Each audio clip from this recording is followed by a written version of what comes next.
इमरान खान पे हमला और इसका धरना किसने करवाया, इसको मरवाना चाहते थे। आइए हक़ाइक़ की नज़र से देखते हैं। पहली बात सबसे, अगर इमरान खान को मरवाना मकसूद होता तो AK-47 की रेंज 350 मीटर से 700 मीटर तक होती है। AK-47 जो सबसे ज़्यादा यूज़ होती है अफ़गानिस्तान, पाकिस्तान, इंडिया में गन, जो आम तौर पे आपको मिल जाती है। 350 मीटर मतलब 1 किलोमीटर का तीसरा हिस्सा से 1 किलोमीटर के 2 हिस्से, 3 हिस्सों से 2 हिस्से तक, हज़ार मीटर का 1 किलोमीटर होता है। किसी भी बिल्डिंग पे खड़े होकर 4 बंदे खड़े करते, सीधी सर में गोली मारते, वो टांगों पे फायर नहीं करते। बहुत इजी था, आसपास इमारतें हैं, आसपास आबादी है। स्नाइपर तकरीबन 7 किलोमीटर दूर तक स्नाइपर की गोली मार करती है। खुला घूम रहा था। जिनका नाम लिया जा रहा है एस्टैब्लिशमेंट का, उन्होंने मरवाना होता है इसको तो उसको स्नाइपर नॉर्मल है। 7 किलोमीटर आपकी सोच पे नहीं है। मोटरसाइकिल पे जाए ना या कार पे जाए तो मीटर देखते जाइएगा और काउंट कीजिएगा 7 किलोमीटर होता कितना है और 350 से 700 मीटर कितना होता है। आम जो राइफलें हमारे पास मौजूद हैं, इनकी रेंज भी अच्छी खासी होती है। इसको अगर मरवाना मकसूद होता, 3 से 4 बंदे दूर से फायर करते, सर में गोली लगती, गया था बंदा। लेकिन इसको मरवाने से किसी का कोई फ़ायदा नहीं था। होता क्या, पार्टी टूट जाती। शाह महमूद कुरैशी या दूसरे तीसरे जो है ये पार्टी की सदारत के लिए लड़ रहे होते, पार्टी बिखर जाती, कुछ भी नहीं बचना था। इसके नीचे कोई सेकंड हैंड नहीं है। इसको मरवाना मकसूद नहीं था। अब आते हैं कि इस पे हमला करवाया किसने और क्यों करवाया। सबसे पहले पाकिस्तान एस्टैब्लिशमेंट, जिनका ये नाम भी लिया इसने, एक फ़ौजी का नाम लिया इसने, यानी फ़ौज का नाम लिया इसने बेसिकली। यानी आप कह रहे हैं कि ISI या फ़ौज इतनी नकम्मी है हमारी कि एक बंदे को मरवा नहीं सकी, इतना बड़ा वो करवा दिया। इख्तलाफात या वो अलग चीज़, किसी भी छोटे से छोटे मुल्क की भी एजेंसी के लिए इस तरह ओपन घूमता हुआ बंदा मरवाना कोई बड़ी बात नहीं है आज के टेक्नोलॉजी के दौर में। आजकल तो ड्रोन टेक्नोलॉजी हो आपकी सोच से बड़ी है।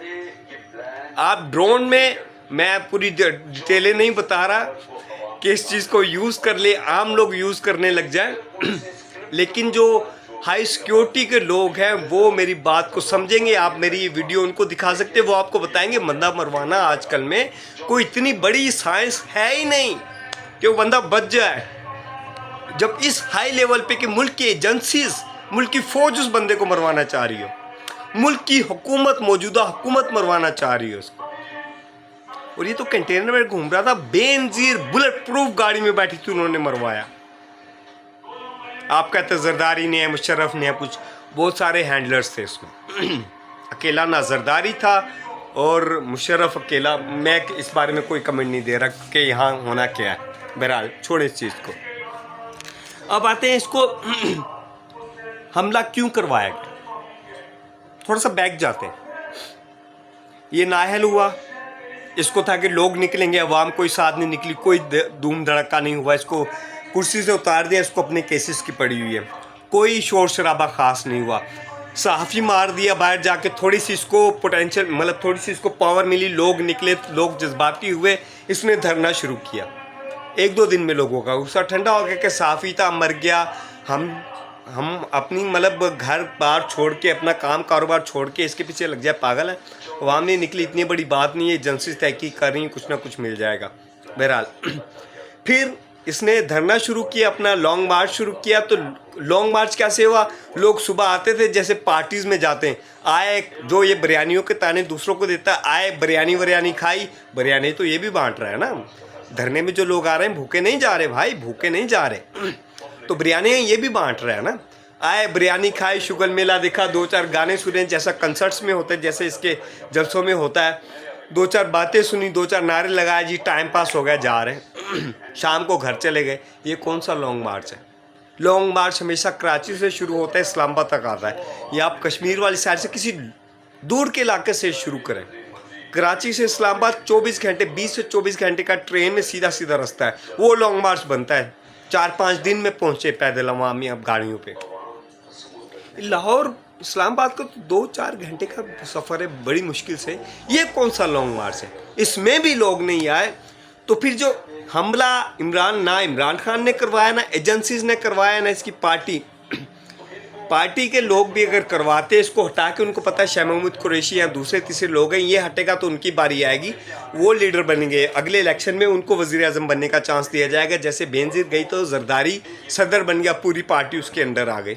लेकिन पीटीआई में कोई एक ऐसा बंदा नहीं जो पूरी पार्टी को जरदारी की तरह होल्ड कर सके। तो पार्टी में से किसी ने करवाया, इस चीज़ को भी आप माइनस कर दें, क्योंकि वो करवाते तो फिर पूरा काम करवाते। इतना कोई मुश्किल नहीं था ये, ठीक है। उसको भी हमला किसने करवाया इस पे, वो इसके हैंडलर्स हैं जिनसे ये फॉरेन फंडिंग लेते इनकी साबित हो चुकी है। आइए क्यों उन्होंने इसको वज़ीर आज़म बनाया, फंडिंग की, जैसे भी की, स्टैब्लिशमेंट साथ थी, ब्ला ब्ला जो भी था, वज़ीर आज़म बना। ये 3.5 साल में इसने कोई बड़ा काम नहीं किया, उल्टा मुल्क श्रीलंका बनने जा रहा था, दिवालिया हो रहा था। इसका लगाया गया वज़ीर ख़जाना, बयान उठा के देखे, इसका खुद का लगाया गया वज़ीर ख़जाना शौकत तरीन, जो काफ़ी हद तक जिसको कहते हैं, जिसको सोच समझ थी इसकी मैशियत की, वो कह रहा था मुल्क दिवालिया हो चुका है, हो नहीं रहा, हो चुका है लास्ट दिनों में। और ये खुद मुंह से कह रहा था मुल्क श्रीलंका बनने जा रहा है। श्रीलंका क्या हुआ? दिवालिया हो गया ना, मैशियत उसकी बेड़ा गर्क हो गया ना, उस करेंसी की वैल्यू नहीं रही। ये खुद कह रहा था डॉलर 200 पे आया, ये तो कुछ भी नहीं, 500 तक डॉलर जा सकता है। पीटीआई के लोग खुद बातें करते, इसका क्या मतलब है? मतलब मुल्क दिवालिया हो चुका था, ठीक है। इसको हटाया गया, अमेरिका इन्वॉल्व था या जो भी था, ठीक है, माना, क्योंकि अमेरिका इन्वॉल्व था इस तरह, क्योंकि अमेरिका नहीं चाहता पाकिस्तान दिवालिया हो, वो चाहता पाकिस्तान ना कमज़ोर मुल्क की तरह रहे, दिवालिया होके ना पूरी तरह गिरे और ना पूरी तरह स्टैंड अप हो, टाइगर बन जाए। वो ऐसा रहे कमज़ोर, हम पे डिपेंडेंट रहे, ताकि हम इसको यूज़ करते रहें, पाकिस्तान को अपने मुतालबात मनवाते रहें। वो पाकिस्तान को चलाना चाहता है लेकिन बैसाखियाँ दे के, वो नहीं चाहता पाकिस्तान अपने पैरों पे चले, और वो ये भी नहीं चाहता कि पाकिस्तान बीमार होकर ना अल्लाह माफ़ करे दिवालिया हो जाए या बिस्तर पे पड़ जाए, जिसे कहा जाता है दिवालिया होना, क्योंकि पाकिस्तान उसके हक में। पाकिस्तानी अवाम जज्बाती है।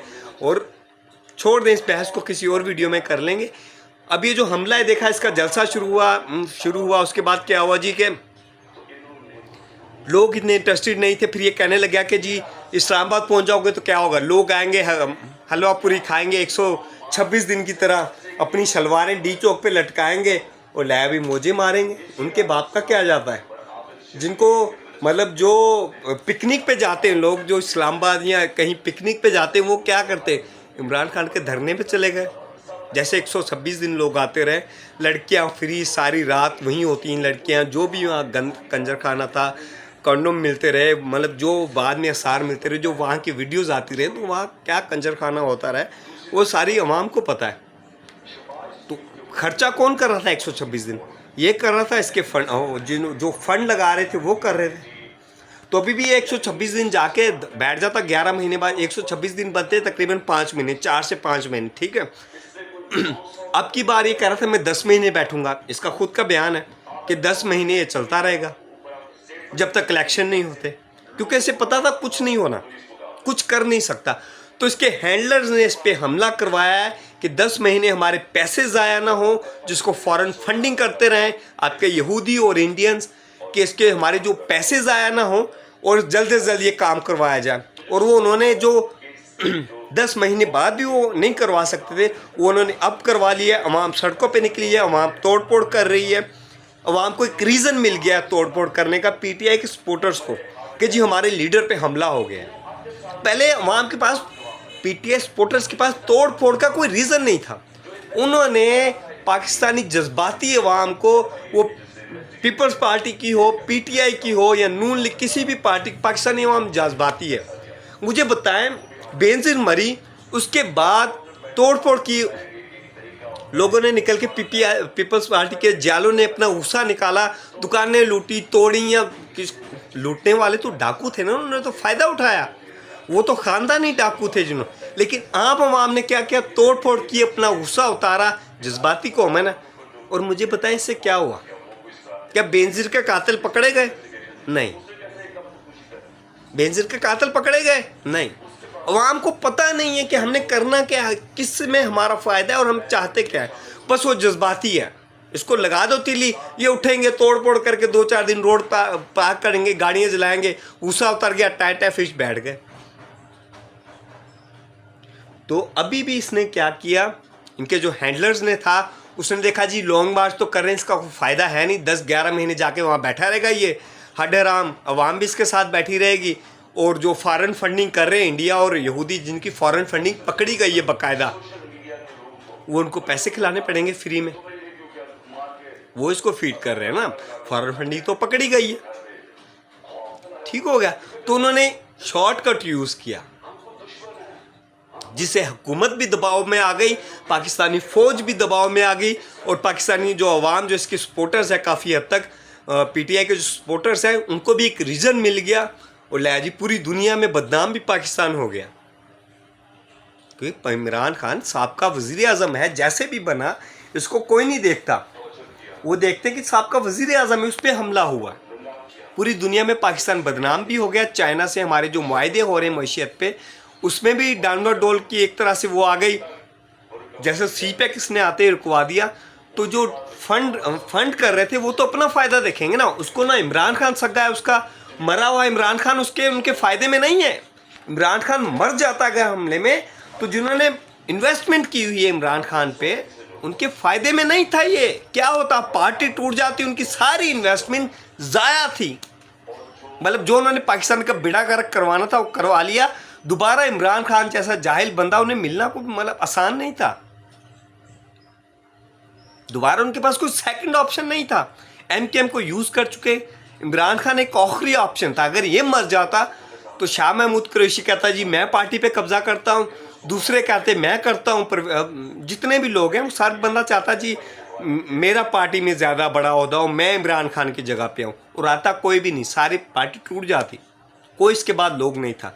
तो इमरान खान का मरना इसके हैंडलर्स के हक में नहीं था, वरना एक बंदे को मरवाना तो मिनटों का काम है, कोई बात ही नहीं है। मैं डिटेल्स आपको बताना नहीं चाह रहा, बंदा मारना आजकल कितना आसान है, क्योंकि इसको कुछ लोग मिस यूज़ करना ना शुरू कर दें। आप किसी अच्छे को वीडियोस दिखाएं, जो मतलब एजेंसीज के बंदे को या किसी आला सतह के बंदे को, तो वो आपको बताएगा कि सही कह रहा है।